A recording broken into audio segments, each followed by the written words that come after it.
السلام علیکم ورحمۃ اللہ وبرکاتہ۔ آج میں آپ سب کے سامنے قرآن کی روشنی میں کامیابی کے راز پہ روشنی ڈالوں گی۔ میرے محترم بھائیوں اور بہنوں، آج میں آپ کو صرف ایک تقریر سننے کے لیے نہیں بلکہ آپ کے دل، آپ کی روح اور اللہ تعالیٰ کے کلام قرآن کی روشنی میں ایک سفر پر لے جانا چاہتی ہوں۔ ہم ایک ایسے دور میں رہ رہے ہیں جہاں کامیابی کو شہرت، دولت اور عہدوں سے ناپا جاتا ہے، لیکن افسوس ہم میں سے اکثر ان سب کے باوجود دل کے سکون سے محروم ہیں۔ کیوں؟ کیونکہ ہم نے اصل کامیابی کو بھلا دیا ہے۔ اصل کامیابی صرف دنیا کی کامیابی نہیں، بلکہ اللہ کی رضا، اندرونی سکون اور زندگی کے مقصد کو سمجھنے میں ہے، اور یہ سب ہمیں قرآن سے معلوم ہوتا ہے۔ تو آئیے قرآن کی روشنی میں کامیابی کے چند رازوں پر غور کرتے ہیں۔ کامیابی کی شروعات ہوتی ہے اللہ پر بھروسے سے۔ قرآن میں اللہ سبحانہ و تعالیٰ کا ارشاد ہے، وَمَن يَتَوَكَّلْ عَلَى اللَّهِ فَهُوَ حَسْبُهُ، اور جو اللہ پہ بھروسہ کرے وہ اس کے لیے کافی ہے۔ سورہ طلاق آیت نمبر 3۔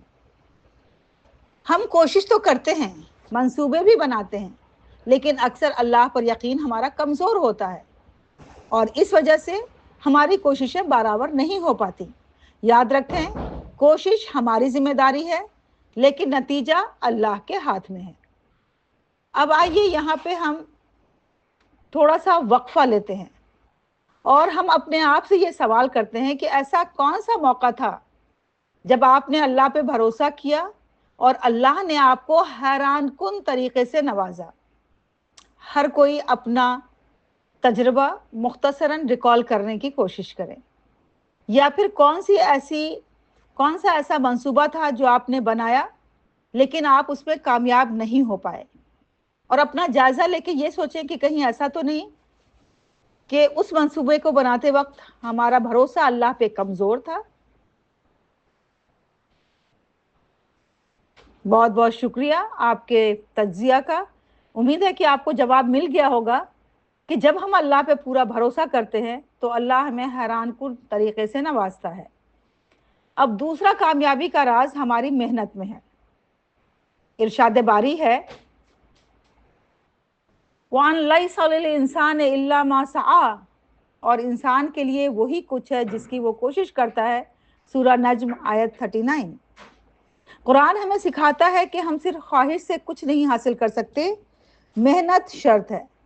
کامیابی محنت کے بغیر نہیں آتی، اور جو صرف خواب دیکھتے ہیں مگر محنت نہیں کرتے وہ ناکامی کے راستے پہ چلتے ہیں۔ تو کیا آپ نے اب تک کوئی ایسا خواب دیکھا ہے جسے آپ نے شروع بھی نہیں کیا؟ تو آج ہی آپ اس خواب کے جانب 3 چھوٹے چھوٹے قدم اٹھائیں۔ جی سوچئے، غور کیجئے، آپ کی وہ دلی خواہش، آپ کا کوئی ایسا خواب، یا تو کوئی کتاب لکھنے کی خواہش، کسی ملک میں سیر کو جانے کی خواہش، یا کچھ اللہ کی راہ میں سٹارٹ کرنے کی خواہش، کوئی لوگوں کی مدد کرنے کی خواہش، یا کسی عہدے کو پانے کی خواہش، یا کسی ڈگری کو حاصل کرنے کی خواہش، کوئی بھی ایسا خواب جو آپ دیکھتے آ رہے ہیں لیکن آپ نے ابھی اس کے لیے محنت ہی نہیں شروع کی، اس کے لیے آپ نے ابھی پہلا قدم ہی نہیں اٹھایا، تو آپ آج ہی پہلا قدم اٹھائیں۔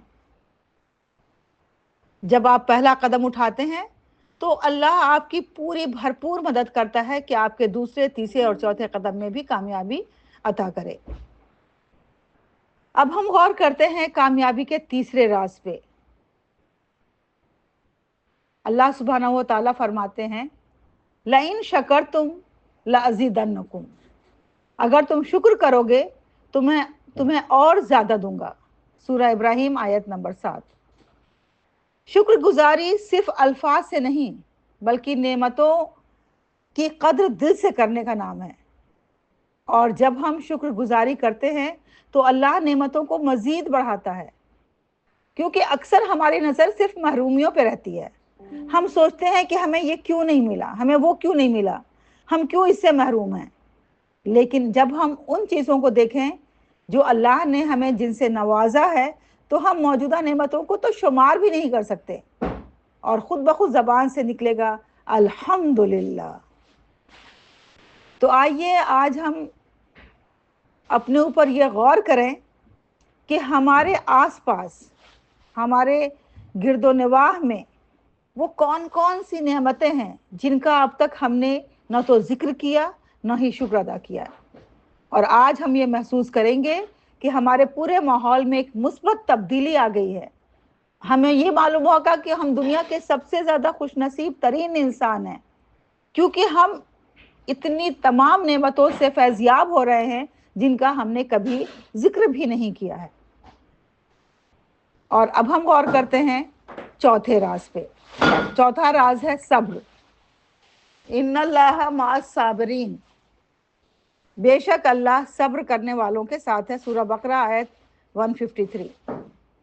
صبر ناکامی نہیں ہے بلکہ اعتماد اور یقین کا ہی نام ہے، کیونکہ جو لوگ آزمائش کے وقت صبر کرتے ہیں اللہ ان کے ساتھ ہوتا ہے۔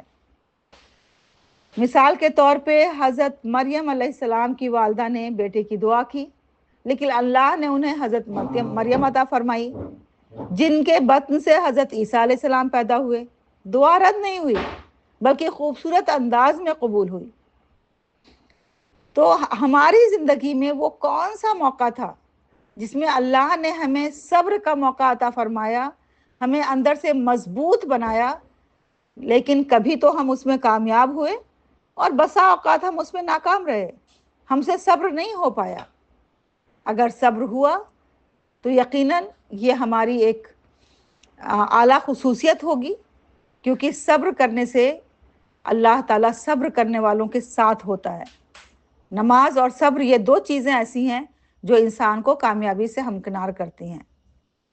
اب آئیے پانچویں اور آخری راز پہ غور کرتے ہیں، وہ ہے نیت اور مقصد۔ قل ان صلاتی و نسکی و محیای و مماتی للہ رب العالمین، کہو کہ میری نماز، میری قربانی، میرا جینا اور میرا مرنا سب اللہ کے لیے ہے جو تمام جہانوں کا رب ہے۔ سورہ نام آیت 162۔ اگر نیت اللہ کی رضا ہو تو دنیا کا ہر کام عبادت بن جاتا ہے، چاہے وہ گھر سنبھالنا ہی کیوں نہ ہو، دفتر جانا ہی کیوں نہ ہو۔ لیکن اگر آپ کا مقصد صرف دنیاوی فائدہ حاصل کرنا ہے تو آپ کو صرف دنیاوی فائدہ ہی ملے گا۔ جیسے ایک ٹیچر اگر صرف اللہ کی رضا کے لیے بچوں کو پڑھاتی ہے تو اس کا ہر لمحہ عبادت بن جاتا ہے، چاہے اسے کوئی سراہنے والا ہو یا نہ ہو۔ شرکا اپنی زندگی کا ایک کردار ایسا بتائیں جیسے کہ وہ ماں ہیں یا طالب علم ہیں یا استاد ہیں یا کسی آفس میں کام کرتی ہیں، تو آپ یہ لکھیں ساتھ میں کہ میں یہ کام اللہ کی رضا کے لیے کرتی ہوں۔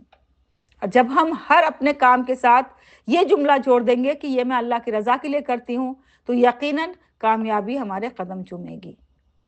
تو آخری میں آپ سب سے یہی کہنا چاہتی ہوں کہ کامیابی نہ عہدہ ہے، نہ شہرت ہے، نہ پیسہ ہے۔